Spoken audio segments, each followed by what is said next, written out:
Hej alle sammen og velkommen til den her video. I dag har jeg Dilla-drengen med, som er min kæreste. Yep.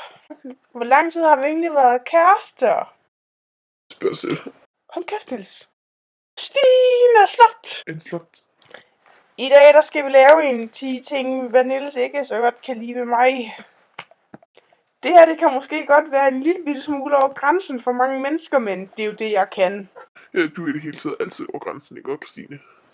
Hold kæft, Niels. Før den her video ikke skal blive for lang, så synes jeg bare, at vi skal til at komme i gang. Det rimede. Det skal lige siges, at det ikke er alle piger, den her går ud til. Men ligesom Christine har det sygt temperament som hende, så går den også til jer. Nu stopper du det lige nu. Jeg slår på, jeg sidder din tampon forkert, eller hvad? Jeg vidste simpelthen, ville komme frem på et tidspunkt.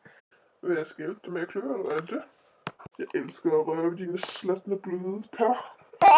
Det var... Når du kommenterer min egen del, skal jeg underdele, jeg får stress. Jo, men det er også bare fordi, den er slap hele tiden. Og så når du ser min mor, så bliver den lige pludselig hård. Jamen det er også fordi, din mor har nogle lækre, saftige, fyldige patter. De er fyldige.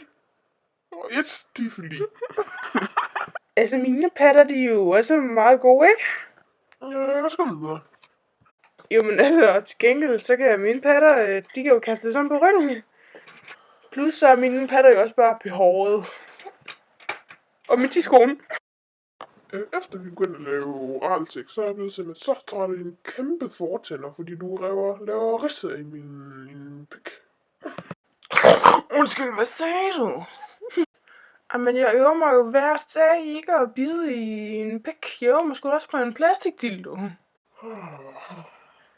Den kommer altid for langt op, og det er bare sådan, den siger bare, og så kan jeg ikke få den ud igen. Ja, det var lige før de stykker, eller mega irriterende ved Stine, der havde masser igen, så hvis jeg har to, så er det langt her, vi ses.